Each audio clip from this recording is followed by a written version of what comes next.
संसद के इस नए भवन का उपहार दिया है।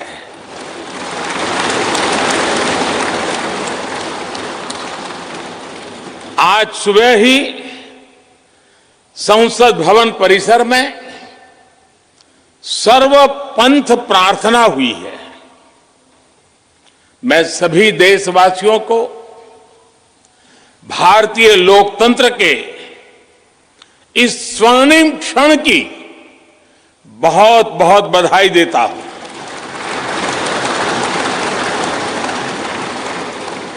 साथियों, ये सिर्फ एक भवन नहीं है,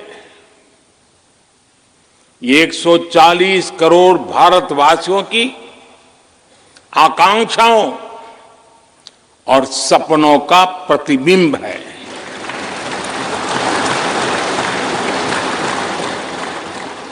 ये विश्व को भारत के दृढ़ संकल्प का संदेश देता हमारे लोकतंत्र का मंदिर है।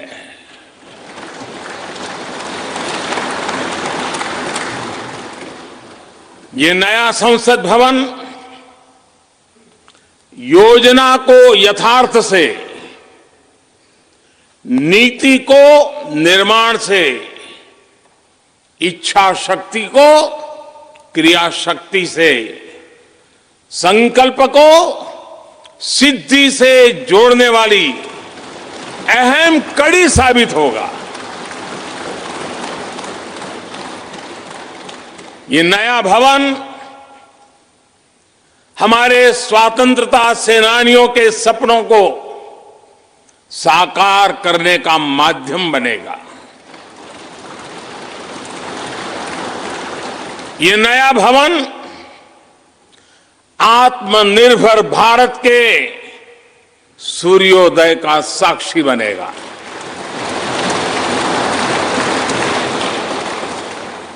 ये नया भवन विकसित भारत के संकल्पों की सिद्धि होते हुए देखेगा। ये नया भवन नूतन और पुरातन के सह अस्तित्व का भी आदर्श है। साथियों, नए रास्तों पर चलकर ही नए प्रतिमान गढ़े जाते हैं।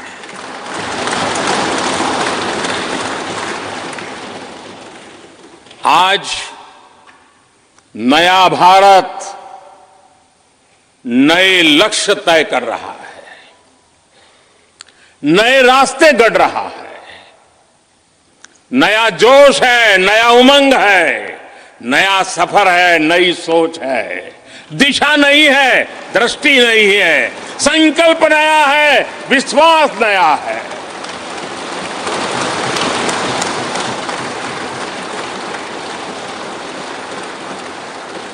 और आज फिर एक बार पूरा विश्व भारत को,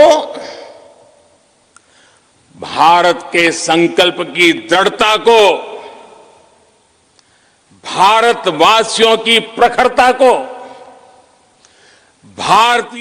भारत के संकल्प की दृढ़ता को, भारतवासियों की प्रखरता को, भारतीय जनशक्ति की जिजीविषा को आदर और उम्मीद के भाव से देख रहा है।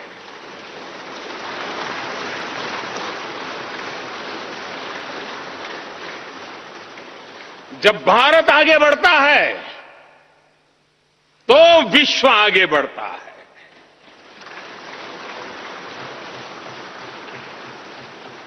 संसद का ये नया भवन भारत के विकास से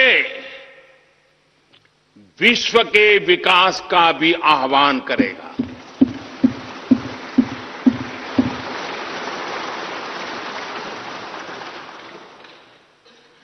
साथियों, आज इस ऐतिहासिक अवसर पर कुछ देर पहले संसद की इस नई इमारत में पवित्र सेंगोल की भी स्थापना हुई है।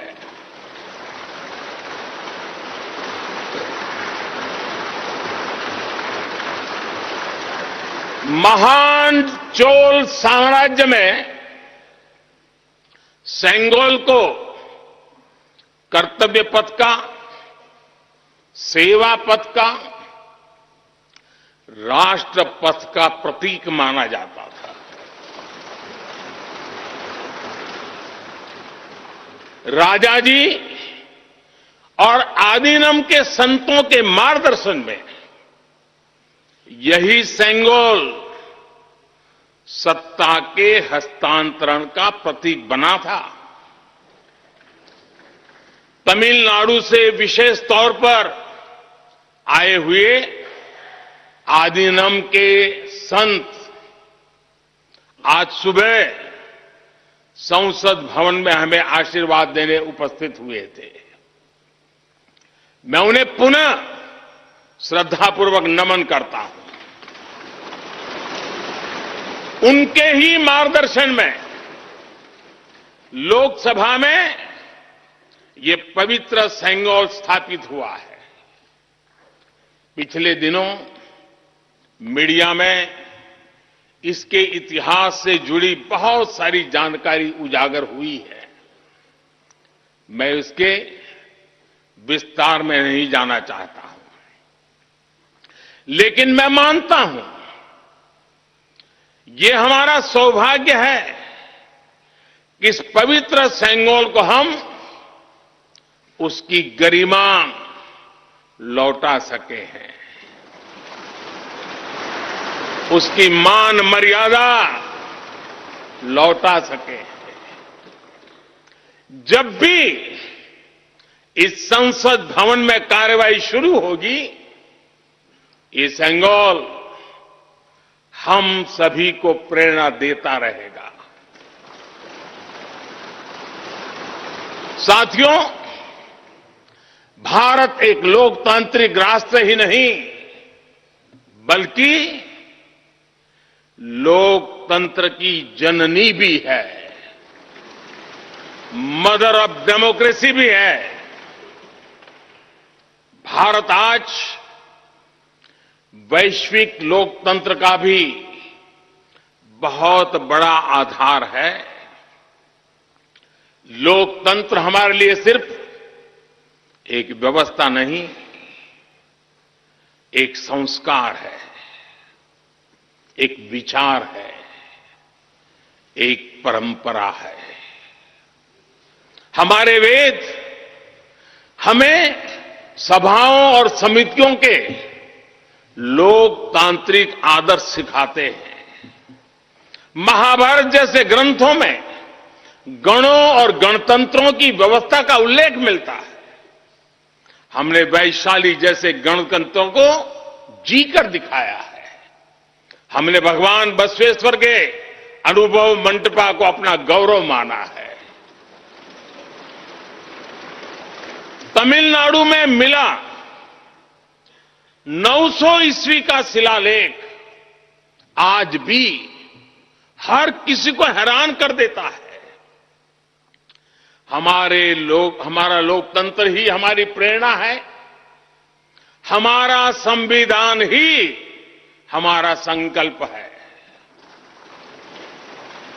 इस प्रेरणा, इस संकल्प की सबसे श्रेष्ठ प्रतिनिधि अगर कोई है तो ये हमारी संसद है। और ये संसद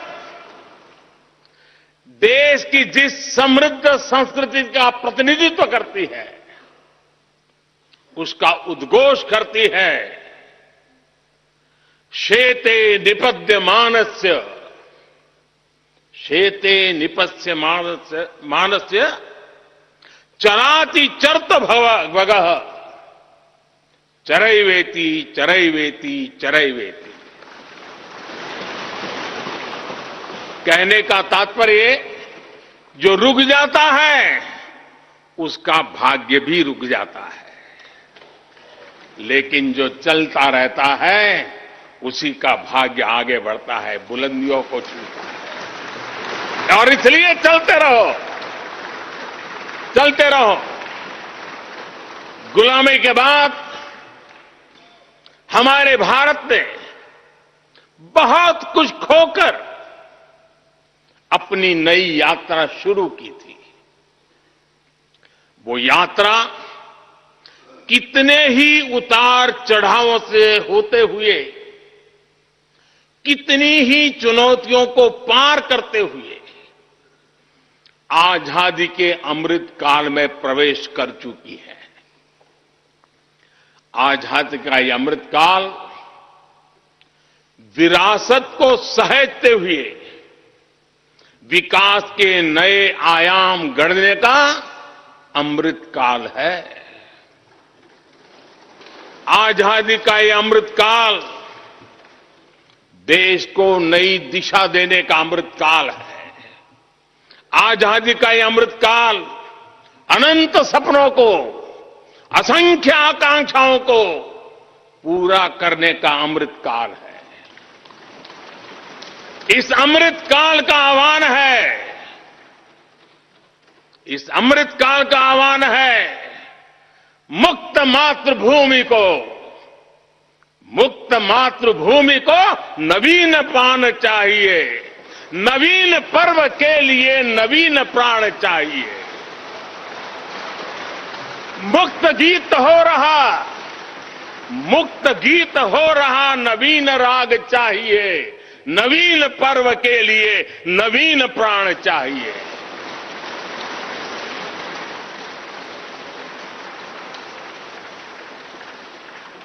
और इसलिए भारत के भविष्य को उज्जवल बनाने वाली इस कार्यस्थली को भी उतना ही नवीन होना चाहिए,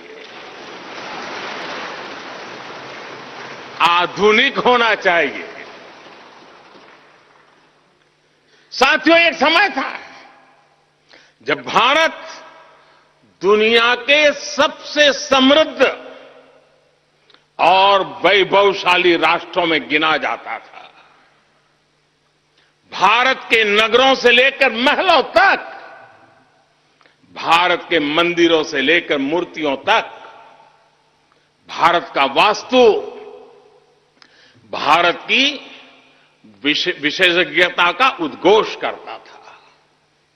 सिंधु सभ्यता के नगर नियोजन से लेकर मौर्यकालीन स्तंभों और स्तूपों तक, चोल शासकों के बनाए भव्य मंदिरों से लेकर जलाशयों और बड़े बांधों तक भारत का कौशल विश्व भर से आने वाले यात्रियों को हैरान कर देता था। लेकिन सैकड़ों साल की गुलामी ने हमसे हमारा ये गौरव छीन लिया। एक ऐसा भी समय आ गया जब हम दूसरे देशों में हुए निर्माण को देखकर मुग्ध होने लग गए। 21वीं सदी का नया भारत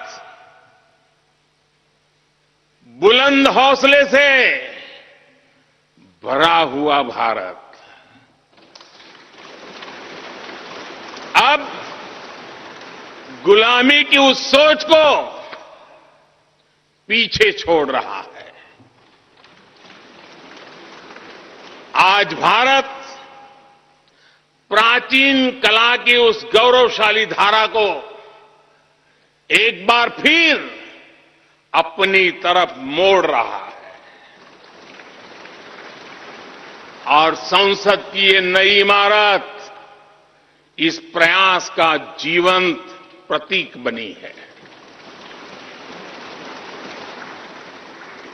आज नए संसद भवन को देखकर हर भारतीय गौरव से भरा हुआ है। इस भवन में विरासत भी है, वास्तु भी है, इसमें कला भी है, कौशल भी है, इसमें संस्कृति भी है और संविधान के स्वर भी है। आप देख रहे हैं कि लोकसभा का आंतरिक हिस्सा, यहां भी देखिए, यहां भी देखिए, राष्ट्रीय पक्षी मोर पर आधारित है।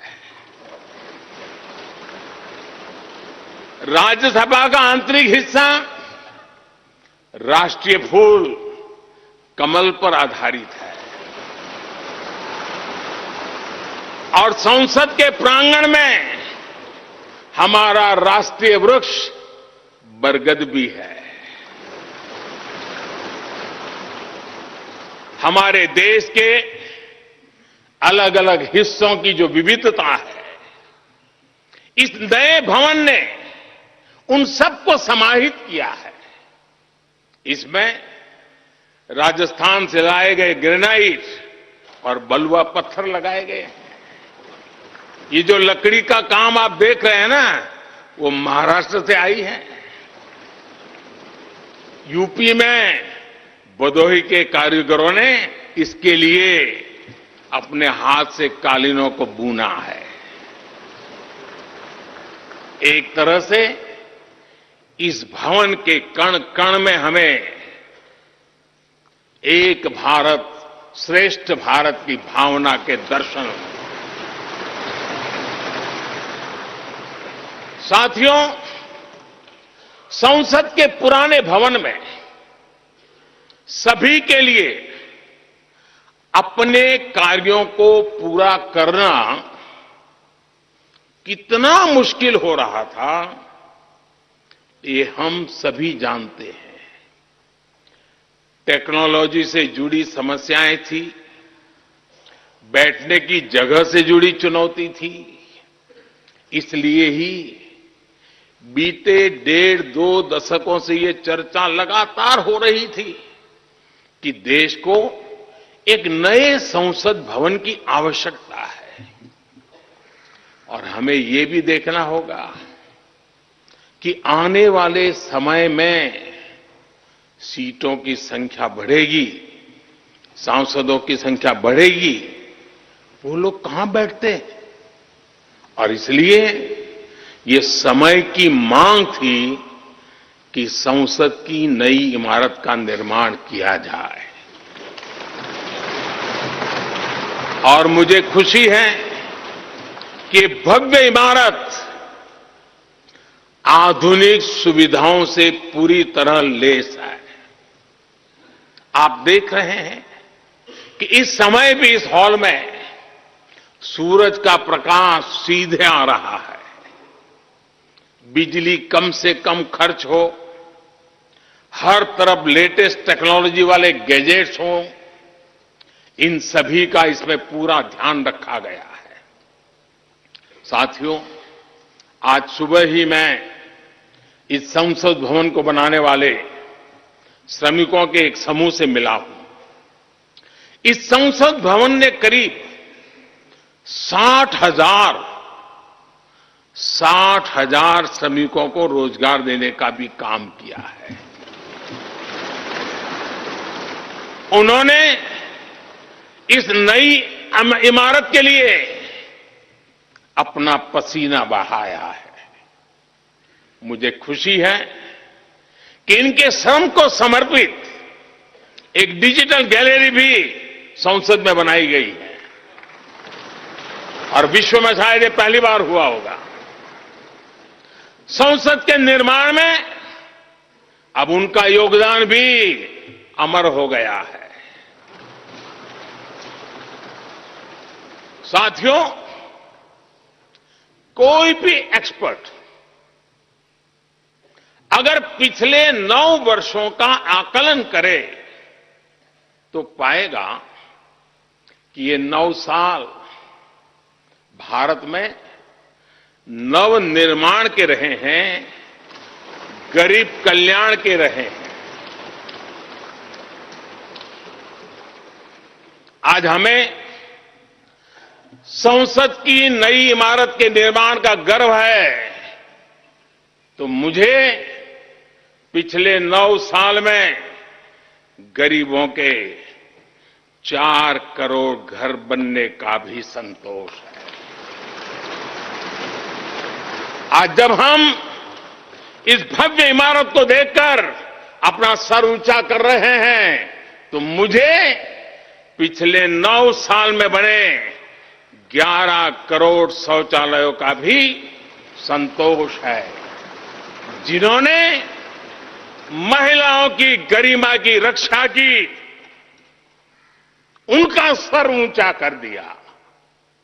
आज जब हम इस संसद भवन में सुविधाओं की बात कर रहे हैं, तो मुझे संतोष है कि पिछले 9 साल में हमने गांवों को जोड़ने के लिए 4 लाख किलोमीटर से भी ज्यादा सड़कों का निर्माण किया।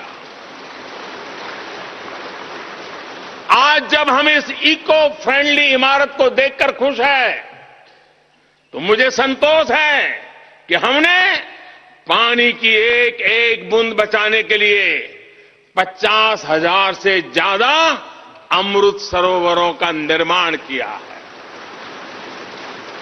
आज जब हम इस नए संसद भवन की लोकसभा और राज्यसभा को देखकर उत्सव मना रहे हैं, तो मुझे संतोष है कि हमने देश में 30,000 से ज्यादा नए पंचायत भवन भी बनाए हैं।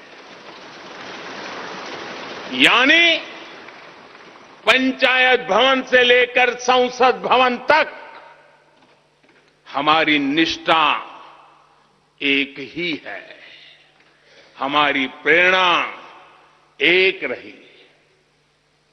देश का विकास, देश के लोगों का विकास।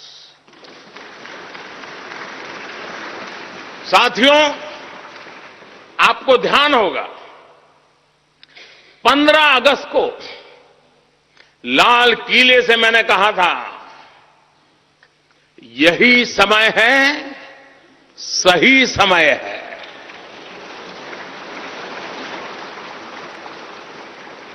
हर देश के इतिहास में ऐसा समय आता है जब देश की चेतना नए सिरे से जागृत होती है।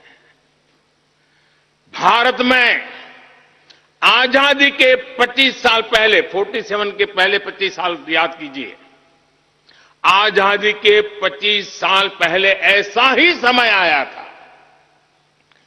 गांधी जी के असहयोग आंदोलन ने पूरे देश को एक विश्वास से भर दिया था। गांधी जी ने स्वराज के संकल्प से हर भारतवासी को जोड़ दिया था। ये वो दौर था जब हर भारतीय आजादी के लिए जी जान से जुट गया था। इसका नतीजा हमने 1947 में भारत की आजादी के तौर पर देखा। आजादी का ये अमृतकाल भी भारत के इतिहास का ऐसा ही पड़ाव है। आज से 25 साल बाद भारत अपनी आजादी के 100 वर्ष पूरे करेगा। हमारे पास भी 25 वर्ष का अमृत कालखंड है। इन 25 वर्षों में हमें मिलकर भारत को विकसित राष्ट्र बनाना है।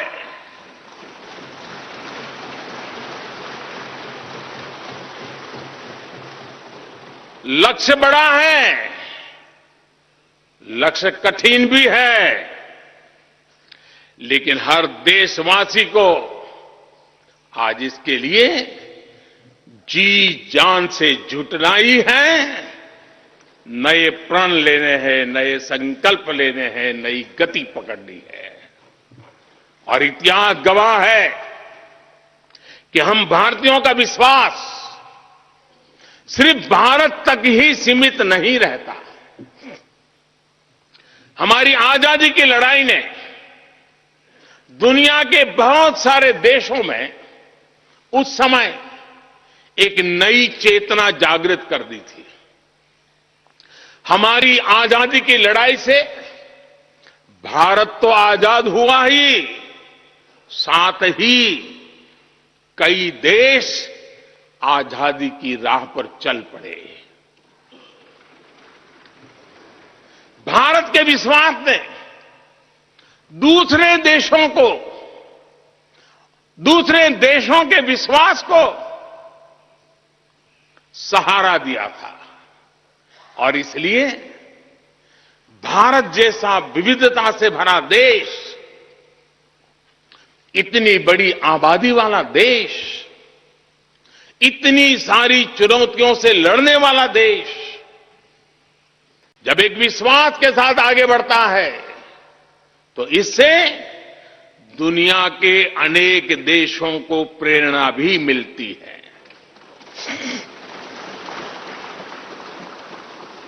भारत की हर सफलता आने वाले दिनों में दुनिया के अलग अलग भूभाग में अलग अलग देशों की सफलता के रूप में प्रेरणा का कारण बनने वाली है। आज यदि भारत तेजी से गरीबी दूर करता है तो ये कई देशों को गरीबी से बाहर आने की प्रेरणा भी देता है। भारत का विकसित होने का संकल्प कई और देशों का संबल बनेगा। इसलिए भारत की जिम्मेदारी और बड़ी हो जाती है। और साथियों,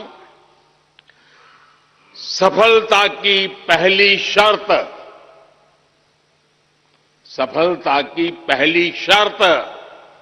सफल होने का विश्वास ही होती है। ये नया संसद भवन इस विश्वास को नई बुलंदी देने वाला है। ये विकसित भारत के निर्माण में हम सभी के लिए नई प्रेरणा बनेगा। ये संसद भवन हर भारतीय के कर्तव्य भाव को जागृत करेगा। मुझे विश्वास है इस संसद में जो जनप्रतिनिधि बैठेंगे वे नई प्रेरणा के साथ लोकतंत्र को नई दिशा देने का प्रयास करेंगे।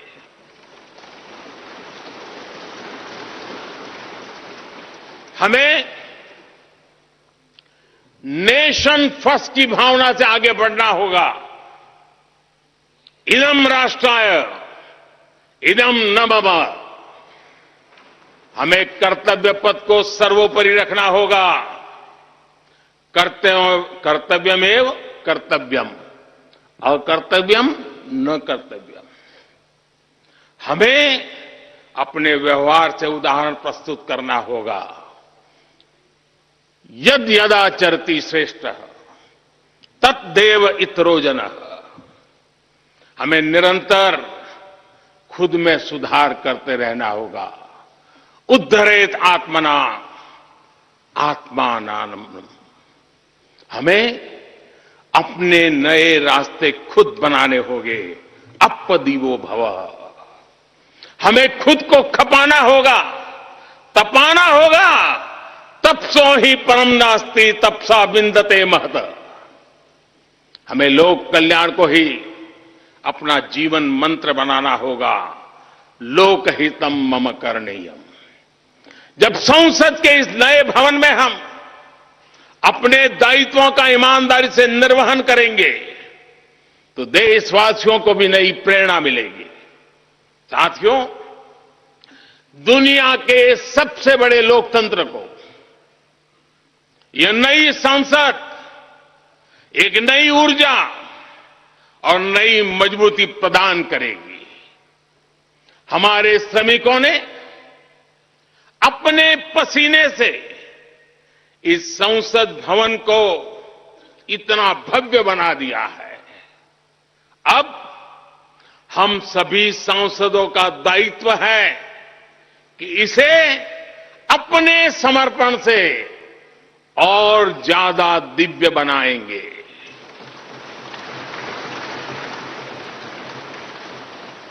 एक राष्ट्र के रूप में हम सभी 140 करोड़ भारतीयों का संकल्प ही इस नई संसद की प्राण प्रतिष्ठा है।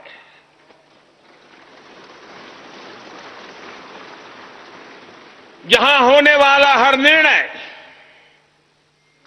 आने वाली सदियों को सजाने संवारने वाला है। यहां होने वाला हर निर्णय आने वाली पीढ़ियों को सशक्त करने वाला होगा। यहां होने वाला हर निर्णय भारत के उज्ज्वल भविष्य का आधार बनेगा। गरीब, दलित, पिछड़ा, आदिवासी, दिव्यांग समाज के हर वंचित परिवार के सशक्तिकरण का, वंचितों को वरीयता का रास्ता यहीं से गुजरता है। इस नए संसद भवन की हर ईंट, हर दीवार, इसका कण कण गरीब के कल्याण के लिए समर्पित है।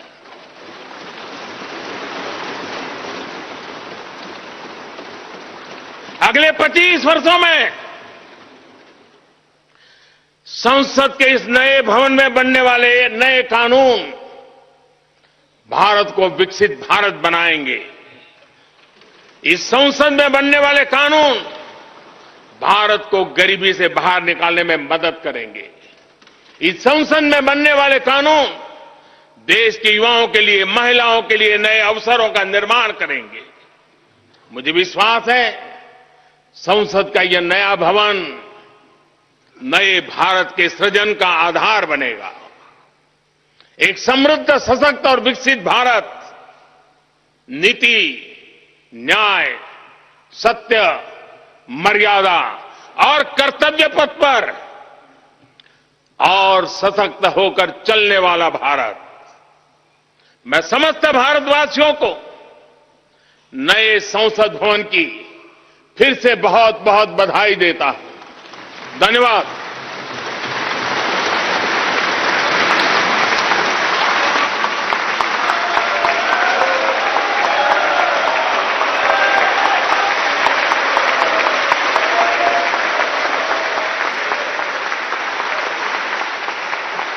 धन्यवाद माननीय प्रधानमंत्री जी। गणमान्य अतिथिगण, भारत की संसद के नवनिर्मित भवन के लोकार्पण का कार्यक्रम अब यहीं समाप्त होता है। आप सभी को इस ऐतिहासिक अवसर पर पधारने के लिए हृदय से धन्यवाद। नमस्कार। जय हिंद।